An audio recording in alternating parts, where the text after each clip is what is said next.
O Senhor esteja convosco. Ele está no meio de nós. Proclamação do Evangelho de Jesus Cristo, segundo Mateus. Glória a vós, Senhor.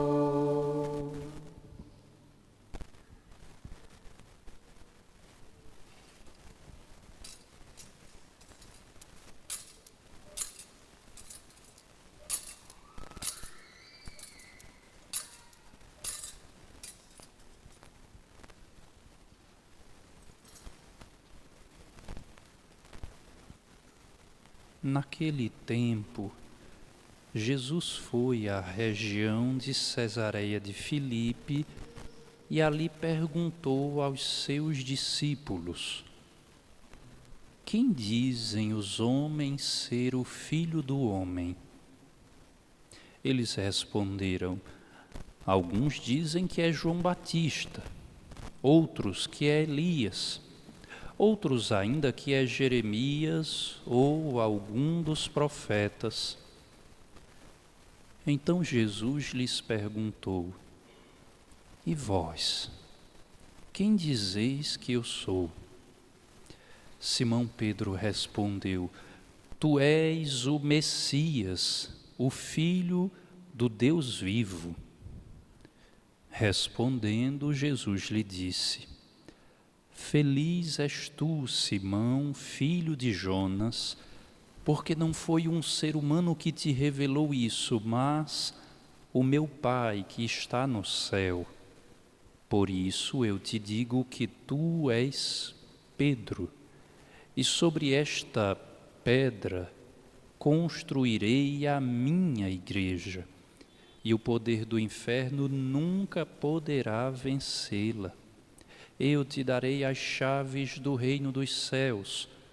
Tudo o que tu ligares na terra será ligado nos céus. Tudo o que tu desligares na terra será desligado nos céus.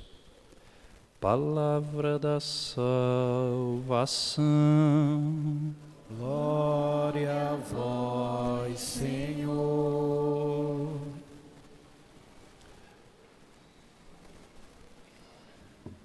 Meus irmãos, minhas irmãs, caros ouvintes, celebramos nesta liturgia a solenidade dos apóstolos Pedro e Paulo. É natural que no dia de hoje nossa cultura nordestina e o grande destaque que a palavra de Deus dá a Pedro, nós naturalmente teremos a facilidade de recordá-lo. Mas hoje me permitam fixar a atenção em Paulo, seu companheiro de missão. Paulo, meus irmãos, minhas irmãs, é aquele grande tesouro desconhecido pela imensa maioria dos católicos.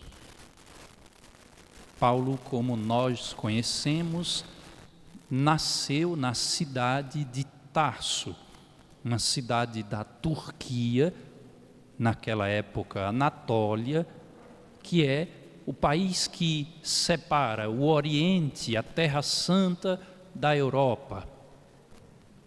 Ele nasceu Saulo e foi instruído nas melhores escolas para judeus.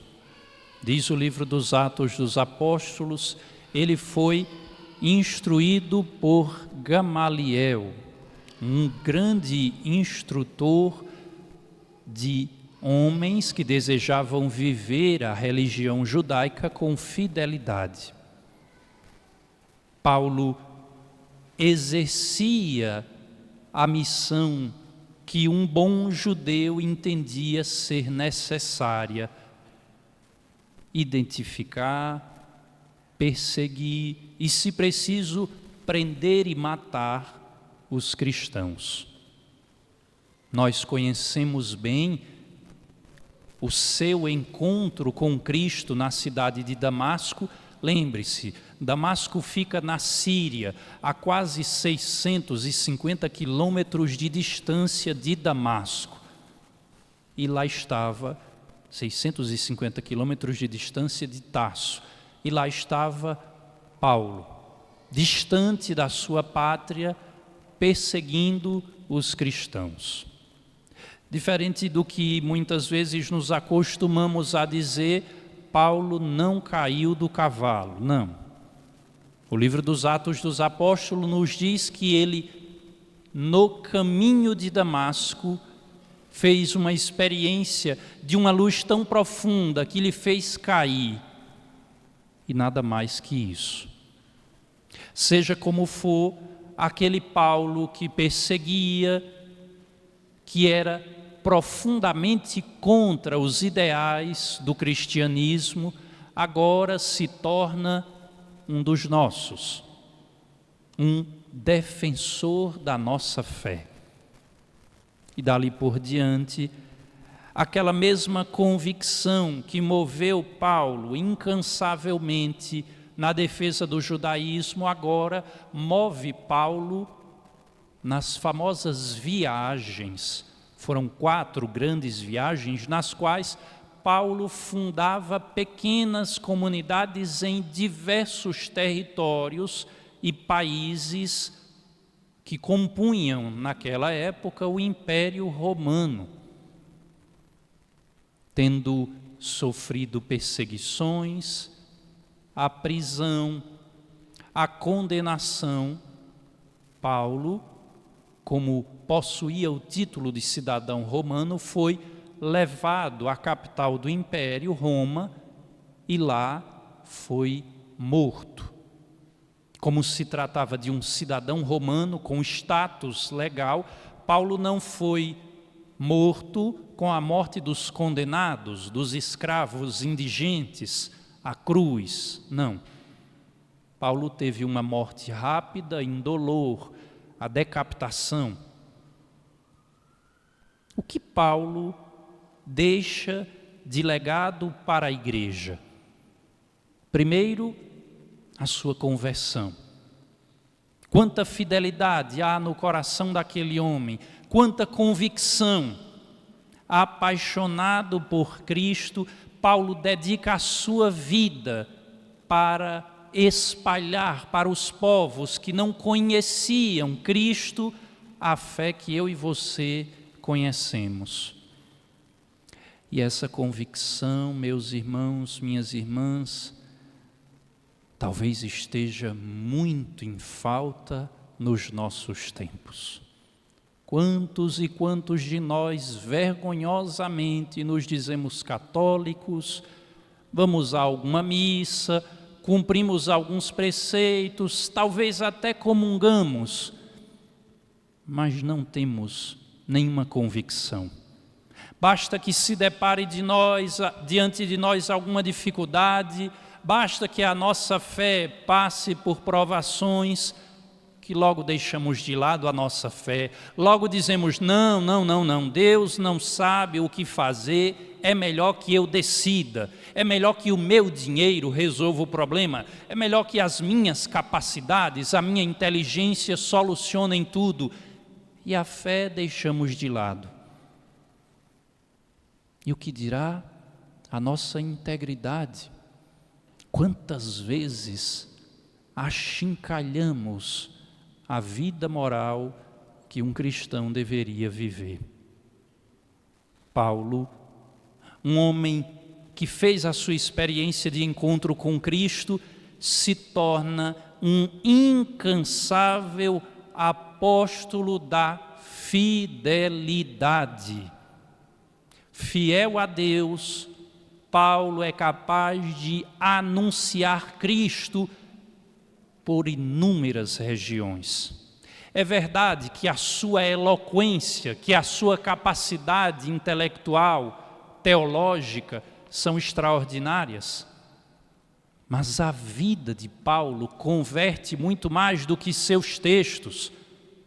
Você e eu ouvimos, como segunda leitura, a carta a Timóteo, na qual ele mesmo dizia: eu combati o verdadeiro combate, eu lutei incansavelmente, eu guardei a minha fé, eu fiz uma boa corrida, eu completei a minha missão. Quem dera, meus irmãos, minhas irmãs, que todas as noites eu e você pudéssemos, antes de dormir, olhar no espelho e dizer: combati o bom combate no dia de hoje. Enfrentei meus pecados, meus vícios, enfrentei as tentações e adversidades com coragem, tal como Paulo. Mas, como dizia, não é somente a sua fidelidade que chama a atenção. Paulo é também um eloquente teólogo, talvez o maior, mais importante teólogo da Sagrada Escritura e da história da Igreja. O Novo Testamento está recheado de textos que nós chamamos cartas de São Paulo, preciosíssimos, cheios de uma teologia, de uma profundidade, de um ensinamento e de uma doutrina que há 2000 anos encantam santos e santas, homens e mulheres. Mas também nesse quesito, infelizmente, decepcionamos e muito. Os nossos irmãos evangélicos, sim, eles leem a palavra de Deus, eles têm o hábito de conhecer os escritos de Paulo. Nós, não temos tempo. A internet é mais atraente, as redes sociais, o jogo de futebol, a Copa do Mundo, a diversão, a confraternização junina, tudo isso é melhor do que ler a palavra de Deus. Se tivéssemos tempo para conhecer a Bíblia Sagrada, iríamos descobrir que uma das cartas de Paulo é, na verdade, um bilhete. Carta de São Paulo a Filémon, uma carta que possui apenas um capítulo, menos de uma página. E a grande maioria de nós nunca leu. A grande maioria de nós mal sabe que esta carta existe, está na Bíblia. Mas sim, ela está, como muitas outras que Paulo nos escreveu. Sim, meus irmãos, minhas irmãs, celebramos a figura de Pedro hoje e nos alegramos porque ele é alicerce da nossa fé. Mas não nos esqueçamos, Paulo é também celebrado neste dia. E se eu e você desejamos ser homens e mulheres de fé convicta, profunda, temos o dever de conhecer seus ensinamentos, ler a sua palavra, seus escritos, e talvez assim como ele, aprendamos o que significa a fidelidade a Deus. Louvado seja nosso Senhor Jesus Cristo. Para sempre seja louvado. Tal como a igreja